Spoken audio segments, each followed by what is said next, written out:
마태복음 강의 6번째 시간입니다. 은혜 받으실 하나님 말씀은 마태복음 5장 1절부터 3절까지 말씀 보겠습니다. 신약성경 마태복음 5장 1절부터 3절까지의 말씀을 우리 다 함께 합독하여 거룩하신 우리 아버지 하나님의 말씀을 우리 담대히 받들어 읽겠습니다. 합독합니다. 시작. 예수께서 무리를 모시고 산에 올라가 앉으시니 제자들이 나아온지라. 입을 열어 가르쳐 이르시되 심령이 가난한 자는 복이 있나니 천국이 그들의 것이미요. 아멘. 오늘 마태복음 강의 6번째 시간, 제목은 팔복은 새로운 복인가? 이와 같은 제목입니다. 팔복은 새로운 복인가? 이와 같은 제목으로 하나님 말씀 은혜를 함께 나누도록 하겠습니다.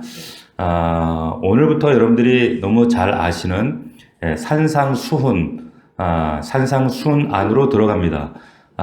인도의 성자였던 마하트마 간디가 자신의 종교와도 상관없었지만 그럼에도 불구하고 마지막 죽는 날까지 제일 열심히 읽었던 책이 바로 산상수훈이었다라는 것을 우리가 알고 있는 분들은 다 알고 있습니다.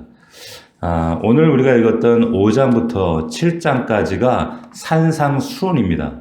왜 산상수훈인가? 5장 1절에 보니까 예수께서 무리를 보시고 산에 올라가 앉으셨다. 그래서 산상이에요. 그리고 제자들이 나온지라 입을 열어 가르쳤다. 그래서 산상수훈 혹은 산상설교다. 이렇게 말씀합니다. 그리고 그 5장부터 7장까지가 산상에서 강화하신 말씀인데 그 첫머리 5장에 제일 먼저 어떤 주제로 말씀하셨는가? 바로 복에 관한 이야기를 하셨습니다. 지금 우리가 새해 첫 1월을 살고 있지 않습니까? 제일 기대하는 거 복이잖아요. 그 복을 얘기하시는데 그 첫머리에 8가지의 복, 팔복 강화의 말씀을 하셨다는 겁니다. 오늘 말씀의 제목이 팔복은 새로운 복인가? 라고 하는 건데, 예수님께서 이 복을 얘기하시면서 과연 이 팔복은 새로운 복인가? 라고 하는 겁니다. 이 새로운 복이라고 하는 그 말의 그 이면에 보면, 그러면 새로운 복 이전에 옛날 복이 있을 것이고, 이전의 복이 있을 것이고, 그 당시 사람들이 가지고 있었던 고정관념과 이해 속에 그리고 잘못 알고 있었던 복에 대한 그 개념을 예수님께서 일소해버리시고 예수님께서 도대체 어떤 복을 설명하고 말씀하고 싶었던 것일까? 이것이 오늘 본문을 통해 우리가 나누고 싶은 주제입니다. 예수님 당시에는 우리 그 당시 그 세상에는 2가지 큰 사조가 지배하고 있었어요. 그게 뭐냐면 첫 번째는 헬레니즘이라고 하는 그 문화의 영향권이 있었습니다. 그리고 또 하나는 성경과 유대의 역사적 배경을 가지고 살아가고 있는 유다이즘. 그러니까 2가지 헬레니즘과 유다이즘이라고는 큰 사상적 2가지 틀이 당시에 지배하고 있었습니다. 근데 이 두 영역에서 이해하는 복의 의미, 그 의미를 우리가 바르게 이해할 때 예수님이 정말 우리에게 주고 싶고 가르쳐 주고 싶고 보여주고 싶은 말하고 싶었던 참된 복의 의미를 우리가 바르게 이해할 수가 있습니다. 당시에 그 세계를 주도권을 쥐고 있던 나라가 여러분들이 아시는 것처럼 어떤 나라였습니까? 로마였죠. 예, 로마가 그 대부분의 세계를 다 지배하고 다스리고 있었습니다. 그런데 물리적인 세계는 로마였지만 정신적인 세계는 무엇이 지금 다스리고 있었는가 하면 헬레니즘, 앞에서 말씀드렸던 헬레니즘이라는 문화의 지배 아래 온 세상이 푹 젖어 있었어요. 그래서 여러분 헬레니즘이 말하는 복의 정의가 우리들의 생각과는 좀 다릅니다. 자, 이런 겁니다. 자, 오늘 말씀에도 복이 나오는데 마카리오스 이랬거든요. 이게 그 헬라 말이에요. 그런데 이 헬라 말 성경에도 이 마카리오스라는 단어를 지금 이 본문에 차용해서 기록을 했단 말이에요. 근데 이 마카리오스라는 이 복을 사실 누가 제일 먼저 썼는가 하면 여러분들이 한 번쯤 들어봤을 법한 아리스토텔레스라는 사람이 이 복이라는 그 개념을 최초로 사용한 사람이 아리스토텔레스입니다. 그 당시 그 헬레니즘이라는 그 영향력 아래 살아가고 있던 사람들은 복을 이렇게 이해했습니다. 뭐냐면 신들에 의해서, 복수예요. 신들에 의해서 얻어지고 주어지는 것으로서, 이것은 신들이 주어지게 되는, 신들로부터 받게 되어지는, 그래서 얻게 되어지는 부의 획득 혹은 근심과 염려가 전무한 상태, 근심과 염려가 없는 상태. 예. 여기는 이제 정신적인 것도 있고 물질적인 것도 있겠죠. 이것을 복이다, 이 사람은 이렇게 이해를 했습니다. 그러니까 크게 두 가지를 얘기하는데, 눈에 보이는 부와 또 하나는 정신적으로 아무 염려 근심이 없는 상태. 이것을 헬레니즘 문화권에 있는 당시 사람들은 이것을 복이다 이렇게 생각을 했습니다.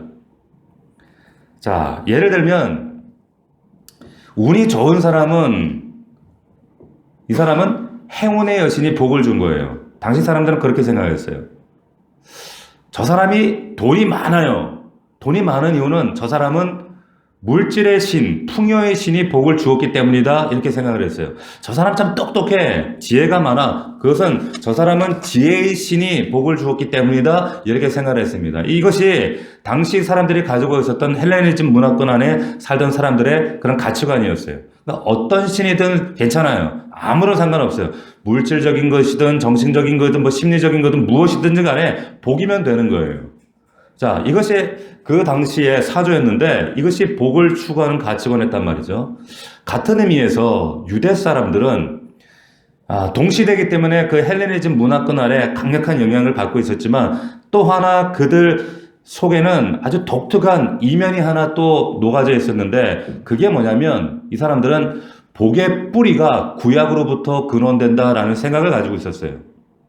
구약으로부터 복이 내려온다. 이게 무슨 말이냐면, 그 구약 성경에 보면 복에 관해서 가장 참 명료하게 절실하게 표현하고 있는 구절, 우리가 아는 것처럼 시편이죠. 그 시편 1편에 보면, 우리 1편 한번 찾아봅시다. 1편. 여러분, 시편 1편은 여러분들 잘 아는 것처럼 복 있는 사람은 이렇게 시작을 하잖아요. 그죠? 거기에 시편 1편에 보면 복 있는 사람은 악인들의 꾀를 따르지 아니하며 죄인들의 길에 서지 아니하며 오만한 자들의 자리에 앉지 아니하고 오직 여호와의 율법을 즐거워하여 그 율법을 주야로 묵상하는도다. 자, 이 복을 위해 특별히 율법을 강조하고 있다라고 하는 겁니다. 자, 여기 이제 3절을 보면, 그는 시냇가에 심은 나무가 철을 따라 열매를 맺으며 그 잎사귀가 마르지 아니한 같으니 그가 하는 모든 일이 다 형통하리로다. 자, 이 모든 복의 근원이 어디서부터 오는가? 여기 종합해 보면 유대인들은 그 복의 사상과 뿌리가 율법이라고 하는 구약에서부터 근거를 둡니다. 율법이에요. 그러니까 이 복을 유대인들은 어떻게 이해했는가 하면 신이 주시는 내적인 평강, 평안으로 이해하는데, 다시 말씀드리면 하나님이 주시는 내적 평강이에요. 내적 부요함이에요. 그런데 이 내적 부요 안에는 뭐가 있는가 하면 죄사함, 의로움, 경건, 행복, 이런 것들이 다 거기 안에 들어가 있는 겁니다. 그런데 이것이 어디로부터 오는가? 율법이라는 토라를 통해서 우리에게 전달되어지는 것이다. 이게 복의 개념이에요. 이게 유대 사람들의 생각이었습니다. 그래서 이 복을 누리기 위해서는 그럼 어떻게 해야 돼요? 불철주야 율법을 붙드는 겁니다.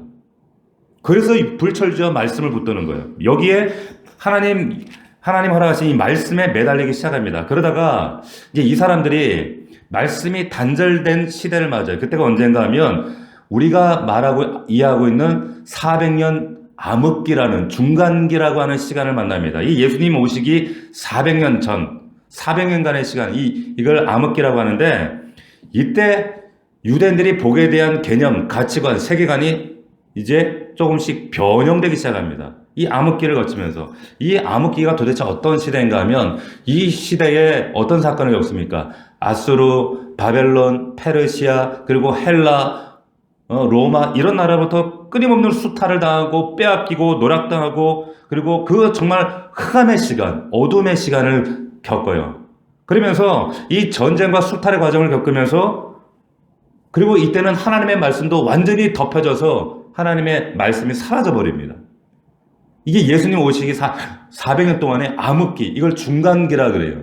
이때 이 수탈과 전쟁과 그리고 가난, 극심한 가난, 그리고 기득권들, 정치의 기득권자들은 부패하고 타락하면서 백성들을 억압하고, 그런 시대적 억압과 압박, 먹구름 가운데 지난주 말씀드렸던 것처럼 일부 사람들이 어떤 현상이 나타났어요? 이 세상 지긋지긋하다. 이 시대는 너무 절망적이다. 피곤하다. 싫다. 이래서 이 사람들이 어디로 들어갔냐면 사막으로 들어가는 거예요.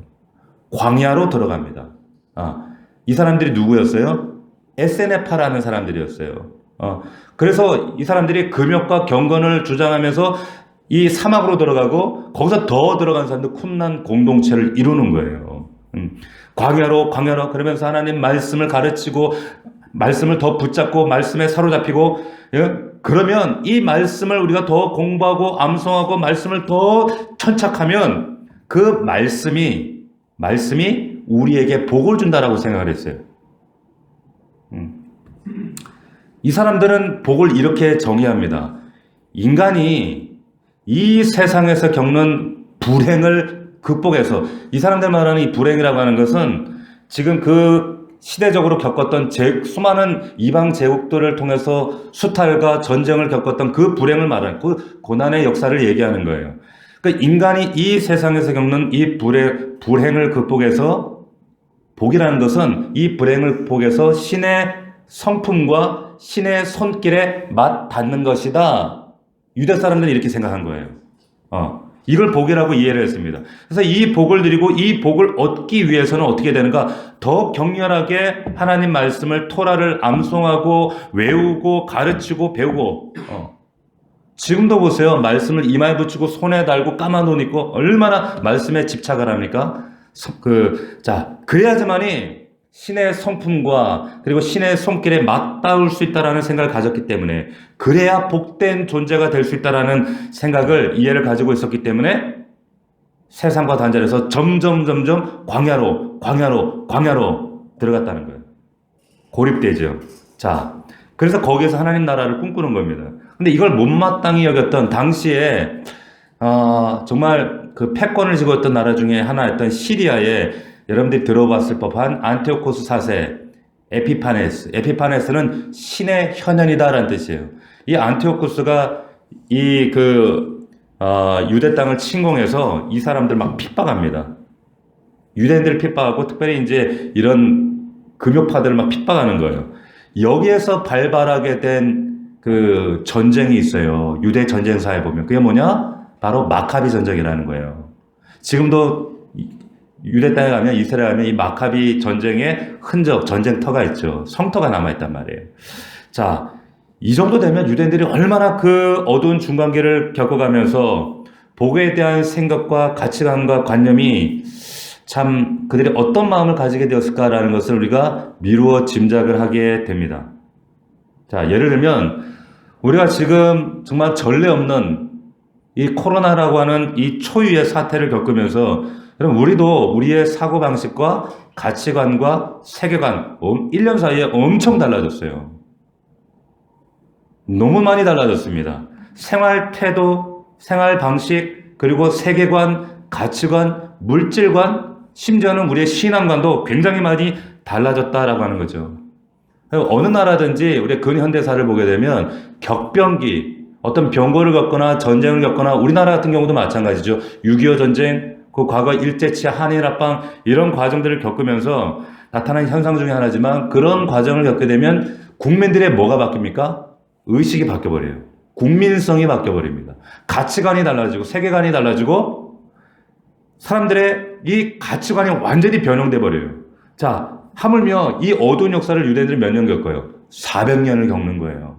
그러니까 이들이 달라지는, 변형되는 거예요. 복에 대한 이해가 토라를 통해서 구약에서 뿌리를 둔다고 했지만, 그 어두운 시간을 지나면서 복에 대한 변형된 복의 관념을 갖기 시작하는 거예요.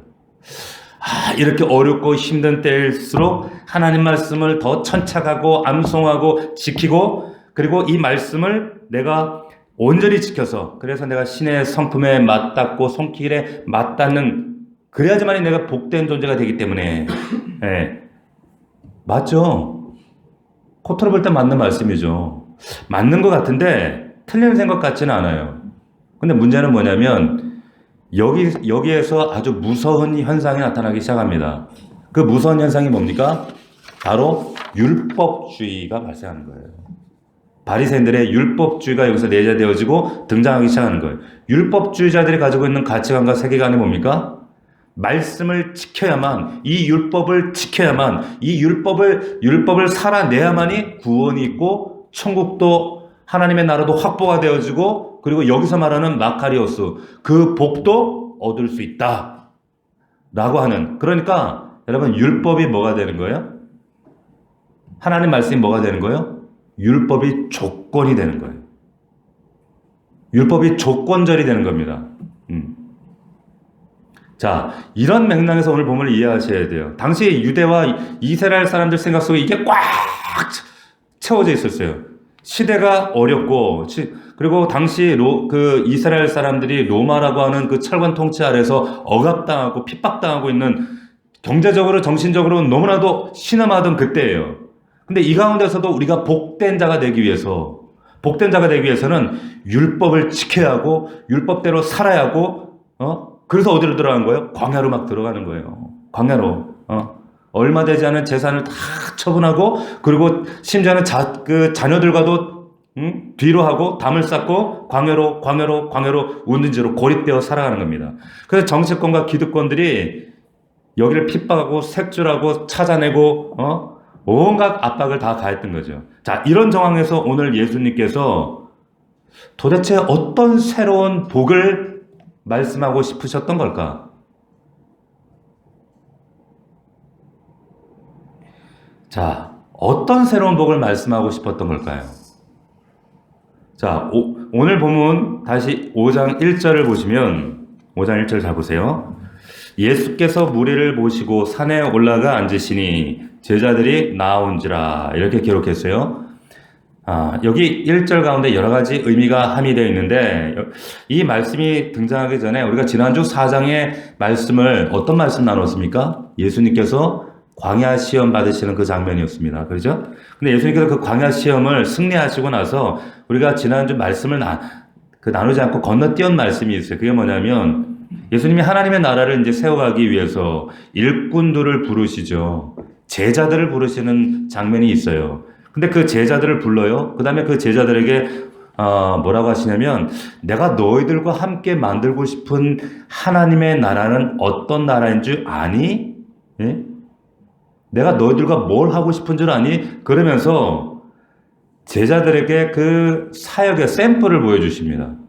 그 샘플이 4장 23절부터 25절까지인데 한번 보시겠어요?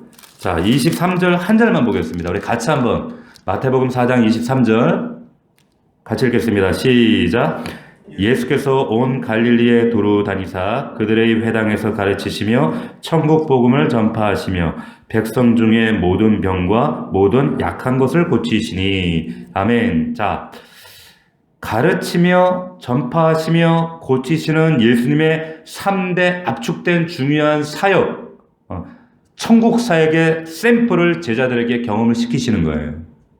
자, 내가 너희들에게 이 사역의 샘플을 통해서 내가 꿈꾸는 하나님의 나라는 이런 유대주의가 꿈꾸는 그런 나라가 아니라 아버지께서 내게 부탁한 나라는 이런 나라야. 이런 나라야. 자, 이 생각의 차이는 누구와도 차이가 있었습니까? 세례 요한과도 차이가 있었어요. 세례 요한이 감옥에서 보니까 이상해. 죄인들 만나고, 죄인들 집에 들어가고 병자를 고치고 자신이 생각했던 메시아하고 다른 거예요. 당신이 내가 찾던 그 메시아 맞습니까? 제자들 통해 묻는 겁니다. 이런 차이가 간격이 있었다는 거죠. 자, 그리고 나서 예수님이 오늘 산에 오르시는 겁니다. 5장 1절 다시 보세요. 산에 올라가 앉으시니 누구들이 나왔다 그랬어요? 누구들이? 제자들이에요. 제자들입니다. 허다한 무리들이 아니에요. 제자들이 나온지라 이렇게 되어 있어요. 그리고 온라인으로 예배하는 성도들 잘 주목하셔야 돼요. 허다한 무리들이 아니라 제자들이 나왔다. 이렇게 되어 있습니다. 그렇다면 이 산상설교의 첫 번째 청자가 누구라는 얘기예요? 제자들입니다. 안 믿는 사람들이 아니에요.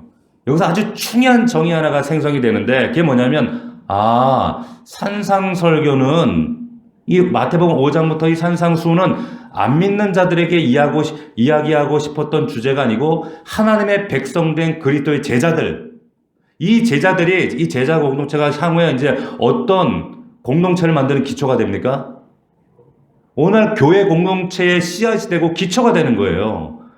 자, 그렇다면 놀랍게도 이 산상설교는 오늘 이 시대의 교회 성도들에게, 지금 예배하는 여러분들에게, 특히 이 코로나라고 하는 이 극심한 환란 속에, 어려움 속에, 이 비틀어진 세계관 속에, 가치관 속에 지금 살아가고 있는 성도들에게 하고 싶은 주님의 이야기가 된다는 거죠. 시기적으로 너무 적절한 타이밍이 맞는 말씀이에요. 이렇게 혼란스러울 때에 정말 우리가 지금 들어야 될 메시지, 예수님이 새롭게 말씀하고 싶은 복의 의미, 그 복에 대해서 예수님께서 지금 말씀하고 싶은 거구나. 이런 기대감을 가지고 지금 여러분들이 말씀에 집중하셔야 된다는 거예요. 자, 그런데 5장 1절 한켠에 우리가 또 드러내야 될 아주 중요한 말씀이 있는데 5장 1절에 예수께서 무리를 모시고 어디에 올랐다고 그랬어요? 산에 올라가. 그래서 산상순이라 그래요. 그죠? 자, 그런데 이제부터 쭉 산상설교를 시작하세요. 5장부터 7장까지. 이걸 산상설교 첫머리 팔복 강화라고 하는데 여러분 넘어가서 8장 1절을 보십시오. 마태복음 8장 1절입니다. 같이 읽습니다. 시작. 예수께서 산에서 내려오시니 수많은 무리가 따르니라. 자, 이렇게 되어 있어요. 자, 예수께서 산에 내려오시니 여기까지가 산상수훈이에요. 이제 예수님이 산상선교를 하러 올라갔다가 이제 산에서 내려오신 거예요. 이 8장 앞에까지. 내려오시자마자 어떤 일이 일어났는가? 여기 보시 8장 2절에 한 나병 환자가 나와 절하며 이르되 주여 원하시면 저를 깨끗하게 하실 수 있나이다. 나병 환자가 등장을 해요. 그리고 뒤에 이어서 한 백부장이 하인의 병을 고쳐달라고 찾아와요. 자, 산에서 내려오니까 수많은 환자들이 예수님 앞에 지금 찾아오는 겁니다. 고통과 시름을 주님 앞에 묻고 나오는 거예요. 자, 산에 올라가셨어요. 5장에. 그리고 내려오셨다. 이렇게 되어 있어요. 산 안의 풍경은 온갖 고통과 눈물과 한숨과 절망으로 엉켜있는 그런 현장입니다. 자, 그런데 누가복음에 가면 지금 마태복음과 달리 누가복음에는 이 장면이 이렇게 등장을 합니다. 자, 누가복음으로 한번 가보겠습니다. 누가복음 6장으로 한번 가보세요.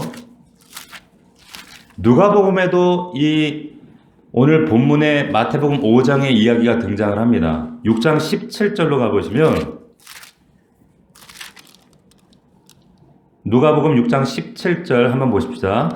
예수께서 그들과 함께 내려오사 이렇게 내려오셨어요. 그죠? 내려오사 어디선가 내려오셨어요. 분명히. 그리고 분명히 성경은 여기 보세요.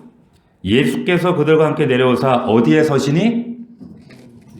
평지에 서시니라고 되어 있어요. 그 제자의 무리 평지에 서시니 그 제자의 많은 무리와 예수의 말씀도 듣고 병고침을 받으려고 유대 사방과 예루살렘과 두로와 시돈의 해안으로부터 온 많은 백성도 있더라. 건너뛰어서 20절 보세요. 20절 예수께서 눈을 들어 제자들을 보시고 이르시되 너희 가난한 자는 복이 있나니 하나님의 나라가 너희 것이며. 자, 누가복음판 팔복 강화 설교를 지금 시작하십니다. 자, 누가는 이거를 산상설교라고 말하지 않고 뭐라고 얘기합니까? 평지 설교라고 얘기해요. 그럼 여기 우리 문제가 탁 걸리죠. 뭡니까? 이상하다. 같은 팔복인데 마태는 산 위에서 지금 설교를 했다고 기록을 했고 누가는 왜 평지에서 했다고 기록을 하고 있지? 어느 버전이 맞나? 여러분 똑같은 설교예요. 두 번 하신 설교가 아닙니다. 똑같은 설교인데 분명히 똑같은 설교인데 마태는 산 위에서 했다. 근데 누가는 방금 확인한 바와 같이 어디서 했어요? 평지에서 했다라고 되어 있어요. 성경에 오류가 있네. 예?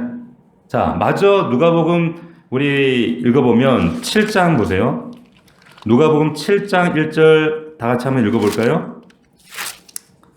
같이 읽습니다. 시작. 예수께서 모든 말씀을 백성에 들려주시기를 마치신 후에 가버나움으로 들어가시니라. 자, 말씀을 이 산상순, 이 평지 설교를 하시고 나서 마치시고 가버나움 동네로 들어가셨다 그랬어요. 자, 마을로 들어갔었단 말이에요. 이 말은 틀림없이 지금 평지에서 하신 게 맞다는 말이에요. 자, 그러면 도대체 마태는 왜 산에 올라가 그리고 산에서 내려오사라는 말을 했을까? 왜 이 표현을 썼을까요? 네? 저를 보십시오. 저를 보세요. 딴 거 묵상하지 마시고 저를 보십시오. 왜 마태가 누가와 이런 차이점이 있고 마태는 왜 굳이 산에 올라가 내려가 이 표현을 왜 썼을까요? 왜 그랬을까요? 자, 제가 오늘 아침에 여러분들한테 이 산상순과 관련해서 여기 이 산상순이 그 강화 설교 전달되었던 장소를 여러분들 사진으로 보내드렸어요. 성지순례 사진을. 예. 거기 보시면 제가 이 사진이 보일 것 같지가 않아서 자, 화면을 보시면 여러분들 그 카톡에도 보내드렸어요. 요게 예수님이 말씀 전하신 그 산상순 그 자리에 세워진 팔복교회입니다. 아마 우리 그 정혜중 집사님은 아실지 모르겠어요. 갔다 오셨어요? 이 교회 보셨어요? 예. 사진도 있어요. 예, 사진도 있대요. 예, 자, 요게 팔복교회입니다. 팔복교회인데 제가 세 개의 사진을 보내드렸어요. 자, 요 팔복교회를 멀리 갈릴리 바다에서 본 장면이 요 그림이에요. 자, 여러분들 카톡에도 있어요. 근데 여기에 보면, 여기에 이 산 위에 이제, 요 편에 있는 게 팔복교회고, 요 아래가 예수님께서 설교하신 자리고, 요 아래가 이게 갈릴리 호수예요. 그런데 여기를 보면, 이게 바로 예수님께서 설교하신 산이에요. 여러분 자세히 그 이미지 사진을 들여다보세요. 이게 산입니까? 정혜정 목사님 가보신 거 산이었어요? 우리가 보기에는 언덕. 그죠, 언덕이에요, 언덕. 그냥 둔덕 정도예요. 그냥 우리 이마트 앞에 그 아파트 올라가는 언덕배기 정도? 이게 둔덕 정도지 산이 아니에요. 산이 아니란 말이죠. 그런데 거기 이제 또 세 번째 사진, 보내드린 사진도 보면 그냥 산 언덕 평지 같은, 거기서 갈릴리를 바라보시고 설교를 하신 겁니다. 자, 그런데 마태는 이 표현을 왜 썼을까요? 산에 올라갔다, 내려왔다. 여러분, 팩트상으로 보면 이 기록은 마태의 기록이 맞아요? 누가의 기록이 맞습니까? 누가 기록이 맞아요. 이건 산으로 볼 수가 없는 거죠. 근데 왜 마치 무슨 한라산 올라간 것처럼 마태는 이렇게 기록을 했을까? 자, 여기는 굉장히 중요한 신학적인 의미와 의도가 있다라고 하는 거예요. 유대인들에게서 산에서 말씀을 받았다 그러면 대번 누구를 떠올릴까요? 모세를 떠올려요. 유대인들은 모세를 딱 떠올린다는 거예요. 모세가 출애굽한 이스라엘 백성들을 끌고 광야로 가서 제일 먼저 하나님 말씀을 이제 받는데, 말씀을 받은 곳이 어디였어요? 시내산이었어요. 시내산에서 말씀을 받아서 이제 구원받은, 이제 하나님 나라의 백성으로 첫 발을 딛고 그 백성됨으로 살아가는 새로운 공동체에게 하나님 나라의 새로운 질서와 새로운 가치와 새로운 세계관, 400년 동안 그 애굽 생활에서 찌들어 있던 그 우상 문화의 찌꺼기들을 다 걷어내고 이제 그 백성들의 머릿속에, 이해 속에 이제 시내산에서 받아온 뭐를 집어넣어야 돼요? 하나님 나라의 그 새로운 세계 질서, 가치관, 세계관, 하나님에 대한 이야기를 그 머릿속에 집어넣어야 되는 거예요. 자, 비록 나지막한 언덕이지만 마태는 유대인들에게 이 이해를 이 사람들이 너무 잘 알고 있었기 때문에 이 나지막한 언덕을 어떻게 해요? 산에 오르사, 내려가사. 그럼 이 유대인들은 벌써 뭘 연상했을까요? 모세를 딱 연상하는 거예요. 구약의 그 모세가 홍해를 건너 구원받은 이스라엘 백성들을 위해서 시내의 산에서 하나님의 말씀을 받아 율법을 받아가지고 내려와 백성들을 말씀을 통해 가르치고 인도했던 그 장면을 대본에 딱 이스라엘 백성들이라면 그 말씀 가운데 그걸 누구나 다 연상을 할 수 있었다는 거예요. 그래서 마태와 누가의 이 차이가 있는 겁니다. 이게 성경에 이게 오류가 있어서 그런 게 아니라 마태는 여기에 굉장히 중요한 의도를 품고 있는 거예요. 자, 같은 얘기라고 하는 거죠. 자, 그러면서 이 산상설교라고 불리는 설교는 정확하게 의도가 유대인들에게, 그런데 정확하게는 불신자들에게 하는 얘기가 아니라 오늘날 이 애굽의 문명과 방불하는 이 우상의 가치관과 세계관 속에 살아가는 오늘날 우리 교회와 오늘날 성도들과 이 코로나라고 하는 이 세계관, 가치관 속에 흔들리는 가치관과 혼란의 가치관 속에 살아가는 우리 그리스도인들에게 하시는 주님의 음성이라는 것을, 이것을 놓쳐서는 안 된다고 하는 거예요. 자, 그러면서 예수님께서 이 첫 번째 산상 설교에 그 마하트마 간디가 죽을 때까지 이 산상 설교를 읽었던 그 말씀의 첫 번째 주제를 뭘로 잡았는가? 복이란 주제로 잡았어요. 여러분들 그렇게 좋아하는 복. 자, 이런 그 복에 대해서 그런 맥락에서 새로운 이해를 가져야 되는데, 아까도 여러분들 서론에서 말씀드렸던 것처럼 헬레니즘 문화권 영향력 아래에 있던 사람들에게 이 사람들이 생각하는 복, 어떤 신이든 무슨 신이든지 그 신이 그게 물질적인 것이든 뭐 정신적인 것이든 심리적인 것이든 간에 아무 염려 근심 없는 상태로 있게 해주는 그 복, 그들이 추구하는 복. 그리고 반면에 유대인들은 400년의 그 암흑기와 그 고난의 시간을 지나면서 내가 율법의 말씀을 지켜내서 살아내서 그 율법을 쫓아 신적 그 신의 성품과 신의 손길에 맞닿는 그 자리를 추구하고 그래야지만이 복된 존재가 된다라고 하는 이해. 그러니까 율법 이럴 수밖에 없었던. 그러니까 율법이 조건절이 될 수밖에 없는 거예요. 자, 이런 상황 가운데 그래서 그 칼빈이라고 하는 사람이, 여러분들이 아는 그 칼빈이라고 하는 사람이 이 예수님이 이 팔복을 설교했던 중요한 목적과 이유가 뭐냐? 바리새인들이 추구했던 이 율법대로 살아야, 율법을 지켜내야 그래만이 신의 성품에 도달할 수 있다. 이게 지향하는 우리 복이다. 이게 율법의 조건들이었단 말이에요. 그 외적인 율법을 강조하고 몰두했던 바리새인들로부터 하나님의 법의 본래 하나님의 그 복의 의도를 회복하고자 하는, 이것이 팔복 설교의 중요한 목적이다, 이렇게 얘기를 했다는 거예요. 자, 아주 중요한 얘기입니다. 아주 중요한 얘기를 하는 거예요. 원래 하나님이 주시고자 했던, 원래 이미 주셨던 복의 의미로 회복해 하고자 팔복 설교를 하셨다는 겁니다. 그래서 예수님께서 이 산상 그 수원 설교 이제 말씀 보면 너희는 이렇게 들었으나 계속 이렇게 얘기를 하신단 말이에요. 구약의 말씀은 이렇게 얘기했지만 원래 의도는 그게 아니야 말씀하신다는 거예요. 자, 그렇다면 이제 우리가 이 복의 의미를 이제 되찾는 거예요. 우리 오늘 제목이 새로운 팔복, 새로운 복이지만, 그렇다면 이 새로운 복을 우리가 지금 말씀을 통해 묵상하는 겁니까? 상고하는 겁니까? 아니면 빛바래고 과거의 시대적 가치관 그리고 격변 가운데 무너진, 빛발했던, 퇴색되었던 그 복의 의미를 우리가 다시 되찾는 거예요. 어떤 게 맞아요? 되찾는 거죠. 되찾는 거예요.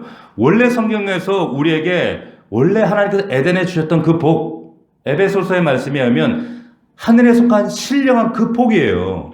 그 복의 의도를 예수님께서 다시 말씀하시는 겁니다. 아멘입니까? 새로운 복이 아니라는 거예요.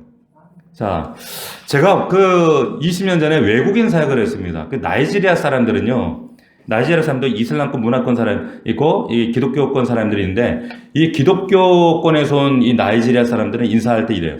God bless you, God bless you 하면서 막 그 시커먼 얼굴 냄새 나는데 막 끌어안고 뽀뽀하고 막 이래요. God bless you. 자, God bless you가 뭡니까? 하나님이 너를 축복할 거야. 축복할 거야. 너 복 받을 거야. 축복 받을 거야. 자, 여기에 나와 있는 이 bless라고 하는 말이 여러분들이 가장 잘 아는 창세기 12장에 나오는 바라크라는 말이에요. 바라크 들어보셨을 거예요. 복이에요. 축복한다, 복받아라.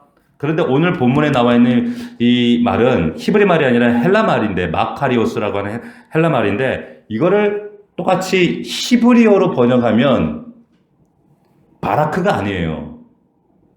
뭡니까? 아슈레라고 하는 거예요. 뭐라고요? 한번 따라해 봅시다. 뭐라고요? 아슈레. 아슈레예요. 자, 여러분 시편 1편으로 다시 한번 돌아가 봅시다. 여기 시편 1편에 나와 있는 복 있는 사람은, 여기 복이 나오죠? 유대인들이 복의 기초로 삼았던 그 단어 복이에요. 이 복은요, 바라크가 아니에요. 뭡니까? 아슈레예요, 아슈레. 아슈레. 이 아슈레를 헬라말로 번역한 게 이 산상수훈의 마카리오스예요, 마카리오. 자, 이게 무슨 말인가 하면, 바라크는 축복한다, 복받아라, 이런 말인데, 여러분, 예를 들면, 이런 겁니다. 우리 한국말에 보면, 우리 한국말에도 복의 의미가 있어요. 근데 전달함에 따라서, 뉘앙스에 따라서 사실은 전혀 달라요. 예를 들면, 아, 우리 정 집사님은 참 복된 사람이야. 저 사람은 참 복돼. 저 사람은 참 복된 사람이야. 라고 하는 말과, 우리 정 집사님 앞으로 축복 받으세요. 축복 받으세요. 복 받으세요. 자, 이 두 가지 중에 어떤 말이 진짜예요? 어떤 말이 더 근원적인 거예요? 어떤 말이 더 좋은 거예요? 쉽게 얘기하면. 전자예요? 후자예요? 자, 이해가 안 돼요? 잘 보세요. 아, 저 사람은 참 복받은 사람, 복된 사람이야. 참 복된 사람이야. 이 말과 축복 받으세요. 복 받으세요. 어떤 말이 더 좋은 거예요? 전자지요, 당연히. 복된 사람인데, 이미 나는 복인데, 예? 여러분, 복을 받는다는 것은 조건이 따라와요. 조건들이 붙어요. 다시 말해서 히브리 말에 오늘 예수님이 이 복이라는 주제를 꺼낼 때, 예? 이 마카레오스는 무슨 뜻인가 하면 쉽게 얘기하면, 너는 복덩이다, 이 말이에요. 복덩이다, 이 말이에요. 이렇게 하면 복을 받는다, 이런 조건절에서 나오는 의미가 이 본문의 의미가 아닙니다. 넌 참 좋겠다. 너 정말 좋겠다. 너는 복덩이야. 넌 복받은 사람이야. 지금 그 말이에요. 팔복 이야기가 지금 8가지 복을 똑같이 그렇게 서술합니다. 복받은 사람이야. 너 복덩이야. 왜냐하면 너 마음이 가난하잖아. 너 복받은 사람이야. 왜냐하면 너 애통하고 있잖아. 자, 우리는 이 말씀을 유다이즘의 그런 조건절의 의미를 보면, 아, 복을 받고 천국을 소유하려면 어떻게 해야 돼요? 아, 마음이 가난해져야 돼. 조건절로 이해해요. 아니라는 거예요. 아니라는 겁니다. 이건 조건이 아니에요. 여러분, 이거는 너는 복덩이야. 그래서 원문에도 복받은 자요. 감탄문이에요. 아멘입니까?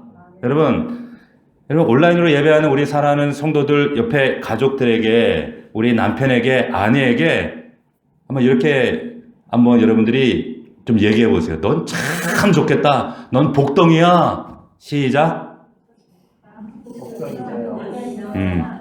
우리 아들, 딸들에게, 남편에게 넌 복덩이야. 넌 복덩이야. 예? 이거예요. 여러분, 예수님이 앞으로 나누게 될 이 팔복을 통해서 이 얘기하고 싶은 거예요. 너는 참 좋겠다. 너는 참 복덩이다. 복덩이다. 심령이 가난해져야 너 복덩이 될 거야. 너 천국 받을 거야. 이게 아니라 너는 복덩이야. 그래서 조건이 아니라, 그럼 가난은 뭐예요? 결과예요. 그렇게 살아가는 자의 그런 복덩이의 삶의 향기예요. 삶의 내용이에요. 이게 에베소서의 그 내용으로 우리가 환원하면 하늘에 속한 모든 신령한 복을 이미 받은 자들이 바로 우리잖아요. 그래서 우리의 마음에는, 마음이 심령이 가난한 거예요. 주님 없이는 살 수 없습니다. 절대 결핍입니다. 여러분, 그런데 이 복이 어디서 완성되느냐 하면, 방금 우리가 읽었던 시편 그 3절 4절 한번 보십시오. 3절 4절 보시면, 여기에 3절 보시면, 그는 시냇가에 심은 나무가, 그럼 그는 누구예요? 복덩이는, 이렇게 되는 거예요. 복덩이 자체가 복이 아니에요. 그 복덩이는 시냇가에 뭐라고 되어 있습니까? 여러분, 자기 스스로 심은 게 아니에요. 심기워진 거예요. 심기어진 거예요. 그래서 시냇가에 이미 그 나무는 시냇가에 심기어져 있어요. 그러면 그 나무에서 자연스럽게 나타나는 현상이 있습니다. 그게 뭐예요? 철을 따라 열매를 맺고 잎사귀가 마르지 않는다는 거예요.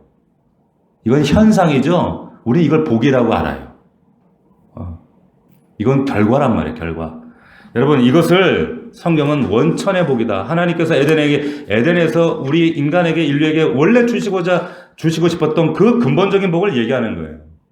우리 사랑하는 성도 여러분, 오늘 예수님이 새롭게 그 시대에, 그리고 오늘 정말 우리에게 새롭게 소개하시는 복이 아니라 이 복은 우리를 창조하시고 설계하실 때 우리에게 주시고 싶어 하셨던 그 원초적인 복, 원형적인 복을 말씀하고 계신 줄로 믿습니다.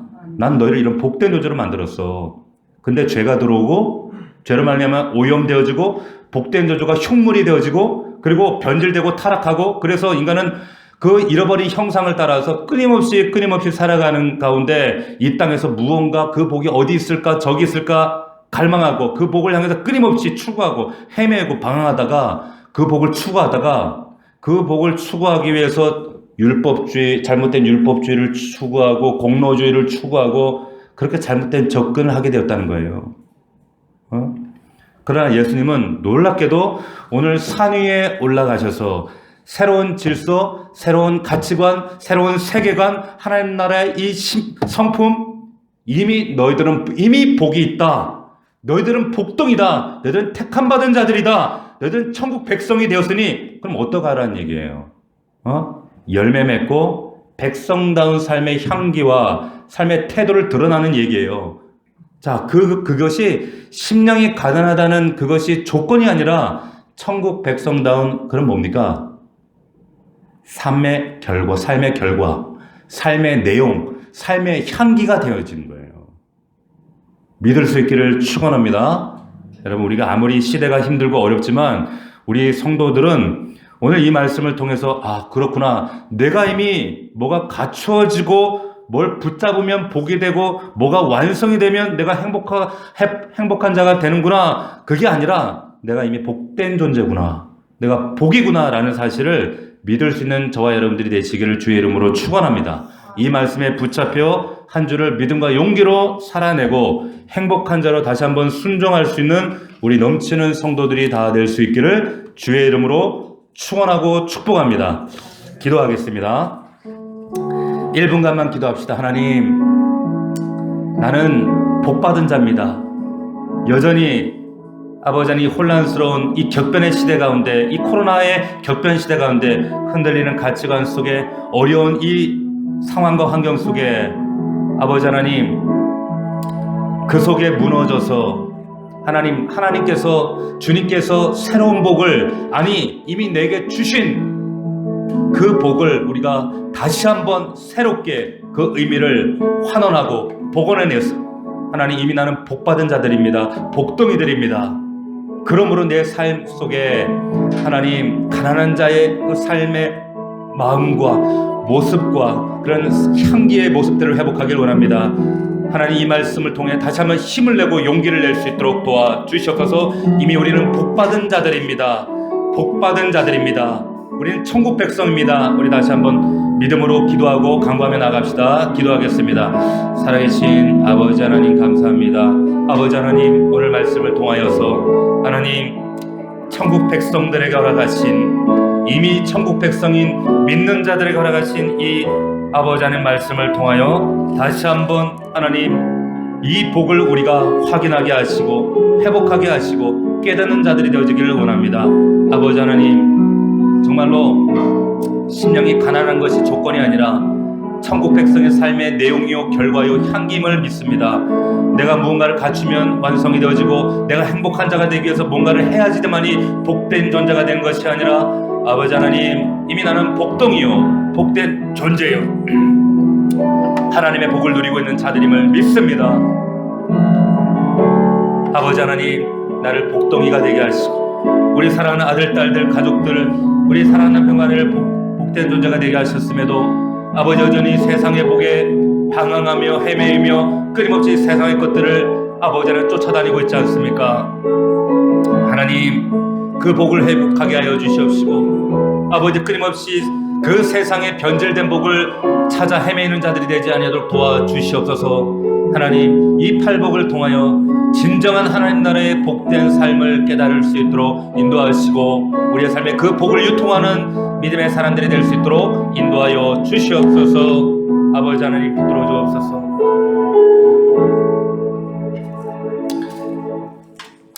하나님, 심령이 가난한 자는 복이 있나니 천국이 그들의 것이며, 아버지, 팔복의 말씀을 들어가면서 이 복이 새로운 복이 아니라 이 팔복이 이미 우리에게 선포하신 천국 백성, 우리 그리스도인들에게 주신 이미 이루어진 말씀임을 우리가 확인했습니다.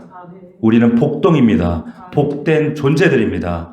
이 복을 우리가 누림으로, 그 삶의 결과로 우리의 심령이 가난하여서 애통함으로, 또 온유함으로, 아버지, 우의 줄인 마음으로, 이런 마음이 하나님 천국의 마음이라고 했습니다. 그로 말미암아 하나님 천국의 마음과 예수 그리스도의 성품을 세상 가운데 소금과 빛의 모습으로 드러낼 수 있는 우리 믿음의 종들이 되게 하여 주시옵소서.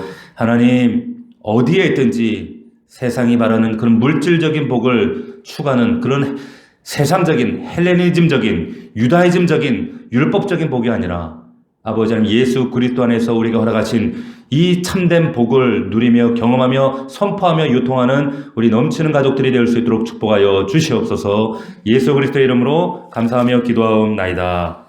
아멘.